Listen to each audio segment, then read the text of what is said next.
Je voulais tout d'abord, pour faire suite à ce qui vient d'être dit, vous lire un texte. Vous lire un texte de Virginia Satir.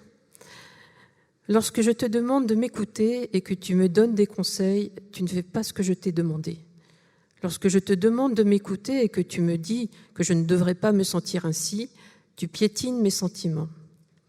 Lorsque je te demande de m'écouter et que tu crois que tu dois faire quelque chose pour solutionner mon problème, tu me brimes. Aussi étrange que cela puisse te paraître, écoute. Tout ce que je te demande, c'est de m'écouter. Pas de parler ou de faire ou juste m'entendre. Les conseils, j'en ai que faire. Je peux accomplir mes choses, je ne suis pas sans ressources. Peut-être suis-je découragé ou hésitant, mais je ne suis pas impuissant. Lorsque tu fais quelque chose à ma place et que je peux l'accomplir moi-même, tu contribues à ma peur et à ma faiblesse. Mais lorsque tu acceptes, comme un simple fait, que je sente ce que je sens, aussi irrationnel que ce soit, alors je peux cesser de vouloir te convaincre et travailler à comprendre ce qui se passe en moi. Et si un jour tu désires parler, je t'écouterai à mon tour. C'est une introduction pour faire suite à ce qui vient d'être dit, puisque effectivement, parler d'empathie, parler de bienveillance, parler d'écoute, c'est si simple pour tout le monde. Mais il faut le mettre en acte, et c'est ça qui est le plus compliqué et qui effectivement nécessite une formation. Concernant les malades chroniques, puisque je suis malade chronique, alors je précise aussi que au-delà d'une CEP que je suis aussi concernée par les TDN et par l'autisme, donc la santé mentale aussi me concerne, et voilà, donc j'évoquerai juste un moment cette partie-là. J'ai essayé de trouver des articles sur le malade par rapport à l'aspect démarche psychothérapeutique avec le médecin généraliste. J'ai pas trouvé. J'ai posé quelques questions à des malades chroniques autour de moi. Alors une dizaine de personnes, hein, c'était pas une enquête, hein, c'était juste pour avoir une petite sensibilité un petit peu sur le sujet. Alors il n'y a que des femmes parce que j'avais sollicité 3 hommes mais qui n'ont pas répondu. Donc voilà ce qu'ils disent, ce qu'elles disent alors plutôt. Lorsque j'avais des maladies aiguës, j'allais voir mon médecin généraliste comme prescripteur. Et depuis que je suis malade chronique, je vais le voir pour la relation que j'ai avec lui. Parce qu'en fait, quand je vais voir le spécialiste une fois tous les 6 mois, une fois tous les ans, sauf en cas de crise, eh bien, je n'ai pas le temps de lui dire ce qui se passe. D'ailleurs, le compte-rendu parfois qui reprend ce qui s'est passé dans ma vie, quand on me pose quelques questions avec l'interne qui vient demander comment ça s'est passé votre année, etc. En fait, je m'aperçois que la moitié du compte-rendu, c'est le même que celui d'il y a 3 ans et qu'il n'est pas mis à jour. Donc, à part les données biomédicales, je me retrouve avec des enfants qui ont toujours 15 ans alors qu'ils en ont 20, et voilà. Donc, et puis, et tout le reste. Donc, ce qui fait que souvent, en fait, on ne peut que constater, puisqu'en plus, on n'a pas un droit pour changer ce qui a été dit, alors qu'on a parlé de notre vécu, mais ça n'a pas été pris en compte, en tout cas, ça n'a pas été entendu. On a relevé surtout les problèmes d'ordre médicaux. Et en fait, le généraliste, c'est la personne avec laquelle, le généraliste, c'est la personne avec laquelle on crée un lien de confiance, une relation de confiance, et qui est le plus à même de connaître notre vie, parce que généralement, il connaît notre environnement socio-professionnel. Et donc, ça permet justement d'avoir plus de facilité à aborder certains sujets. Exemple, j'ai des événements assez dramatiques qui m'arrivent, et puis je ne sais pas si je dois consulter un psychologue ou un psychiatre parce que je me sens mal, mais je n'arrive pas à savoir le degré de gravité, et je vais voir mon généraliste parce qu'il connaît ma vie. Et il sait que c'est normal, ce que vous vivez, c'est très difficile. Donc ça peut simplement apaiser les choses. Et alors ce que disent aussi par exemple les malades chroniques, ou les malades, avant même d'être chroniques, c'est que souvent c'est surtout de la prescription qui est faite et pas de l'adressage vers un psychologue ou pas d'orientation vers un psychologue ou un psychiatre. C'est le sentiment parfois des patients que même le généraliste ne se sent pas légitime, dans le sens où justement, c'est pas qu'il se débarrasse de la question, mais il donne la prescription parce qu'il ne se sent pas la légitimité pour traiter en fait en partie la réponse, ce qu'on disait tout à l'heure, de psychothérapie de soutien. Et donc, alors qu'il arrive que le malade ait envie justement de pouvoir avoir ce soutien, parce que c'est très difficile d'avoir un rendez-vous avec un psychologue, avec un psychiatre, donc c'est très compliqué. Donc les malades chroniques, ils recherchent avant tout la qualité relationnelle. Et je vais vous dire, ça va jusqu'à certains, parce qu'on est des patients, mais on a aussi une vie. Donc autrement dit, moi j'ai une personne qui entre autres était avant DRH dans une entreprise du 440. Elle m'a dit, moi quand j'ai cherché mon généraliste, parce qu'elle a changé de région, elle m'a dit, moi j'ai fait comme des entretiens d'embauche en fait. Donc selon s'il était telle qualité ou telle qualité, et puis voilà, donc elle a choisi son généraliste comme ça. Donc il faut vous dire aussi que parfois quand on est malade, avec nos formations initiales, nous-mêmes, on peut aussi avoir certaines exigences, voilà, quand on recherche de l'aide en fait. Dans les difficultés rencontrées, on parle de trouver un rendez-vous quand on cherche un psychothérapeute, le fait qu'il y ait un manque de disponibilité par contre chez les généralistes, du fait de l'entretien qui dure un quart d'heure, mais par contre ce qui est positif, c'est le côté régulier et le fait que ça puisse se mettre dans la durée.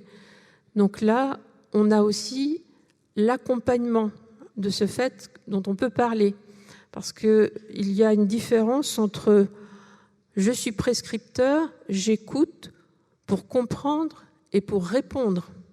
Et j'écoute et la personne se sent entendue. Donc c'est là la différence, la perception, quand on disait tout à l'heure, la différence de perception, elle est là pour les malades chroniques, c'est d'être entendu. C'est-à-dire, comme on le disait tout à l'heure avec Carl Rogers, d'avoir ce regard inconditionnel, positif, de se dire j'écoute sans juger, voilà. L'accompagnement, je vous ai mis après dans la bibliographie Maëla Paul, les textes de Maëla Paul qui parlent beaucoup de l'accompagnement. Et l'accompagnement, c'est en fait se joindre à quelqu'un pour aller où il va en même temps que lui. C'est être avec, c'est donc, ça suppose d'être disponible, d'être présent au moment présent. Même dans un entretien d'un quart d'heure, on peut avoir un entretien de très bonne qualité parce qu'on est présent. Être ouvert, être attentif. Et puis, éviter de chercher toujours à répondre, à trouver des solutions. Ce n'est pas forcément ça qu'on attend. Comme on le disait, j'ai commencé par mon intervention par le texte parce que justement, ce n'est pas forcément des réponses qu'on attend, mais une écoute. Il y a aussi, chez les malades chroniques, beaucoup de familles monoparentales. Les familles monoparentales, elles représentent un quart des familles en France. Et il faut savoir que comme il y a aussi un individu sur 3 qui a une maladie chronique en France, eh bien, on peut se dire que quand on croise toutes ces données, il y a beaucoup de familles monoparentales qui non seulement par exemple, parce que c'est souvent la maman qui reste avec les enfants, et seule avec ses enfants, si elle a elle-même une maladie chronique, et si ses enfants ont en plus une maladie chronique, donc vous voyez, on parlait tout à l'heure d'une charge, en fait, pas à déposer, mais d'une charge mentale. On en parle souvent sur les personnes qui doivent gérer le foyer, les enfants, etc. Mais il y a aussi cette charge mentale que d'annoncer, par exemple, lors d'un diagnostic, sa propre maladie à ses enfants. Sa propre maladie, alors qu'on n'est pas rassuré, qu'on doit rassurer ses enfants. Donc il y a cet aspect-là aussi que je voulais développer, à savoir d'être présent sur certains moments forts, concernant par exemple le diagnostic. Parce que le diagnostic, quand c'est pas le cas, souvent c'est traité tellement rapidement par le spécialiste que c'est la personne elle-même. Donc d'accompagner le généraliste en accompagnant le parent avec ses enfants, ça aussi c'est assez difficile à trouver, la possibilité que les parents, et donc je reviens, les mères, puisque famille monoparentale, puissent parler de leur déprime, à essayer de gérer tout ça, sa maladie chronique, la maladie éventuellement de ses enfants en plus, et se poser des questions. Est-ce que ça relève du psychiatre? Est-ce que c'est normal? De quelle aide j'ai besoin? Et comment pouvez-vous m'aider? Parce que là, je ne sais plus comment faire, tout simplement. Et donc... je disais ce qui est aussi, je reprenais ce que disait Derrida, aussi adopter une posture éthique, c'est surtout ne pas se substituer à l'autre et ne pas réduire l'autre à un objet de soin, c'est-à-dire bien penser que quand on écoute l'autre, on n'est pas déjà dans la recherche de la compréhension de l'autre pour trouver une solution. On est dans l'écoute. Et ça, c'est difficile. C'est-à-dire de ne pas tout de suite... j'ai travaillé dans le secteur social, je le sais, puisqu'on fait aussi de l'accompagnement, et que les travailleurs sociaux sont face au même problème. La personne me dit qu'elle a tel souci, je vais chercher une solution. Donc ce problème-là existe aussi, par exemple, dans le travail social. Maëla Paul donne une définition que je trouve pas mal sur la posture et la forme d'accompagnement. Elle dit... les compagnons vont de pair, sont dans des statuts égaux, alors que l'accompagnement concerne deux personnes de statut inégal, mais qui néanmoins vont devoir fonctionner au sein d'une relation conjuguant disparité des places et parité relationnelle. Il s'agit bien d'être avec et d'aller vers.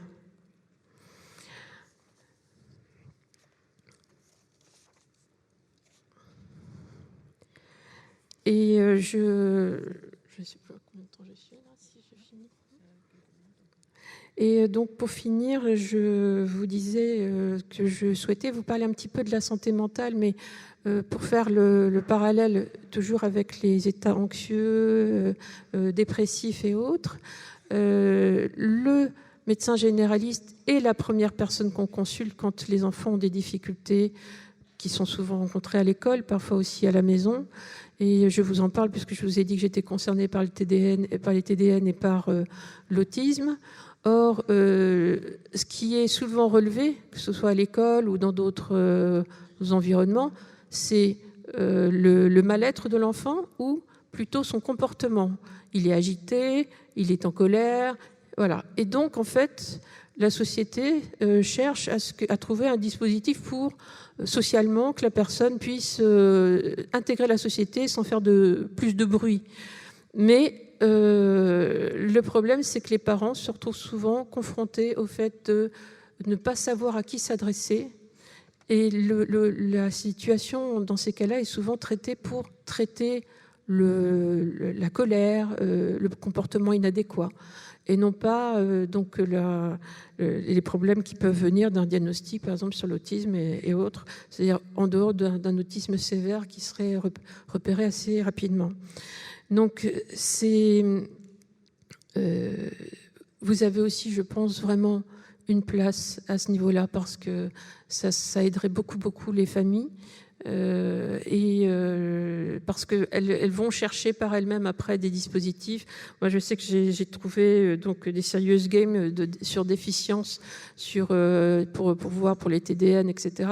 Et donc cette formation-là, elle est vraiment bénéfique pour une meilleure compréhension et une meilleure relation entre soignants et patients. Voilà.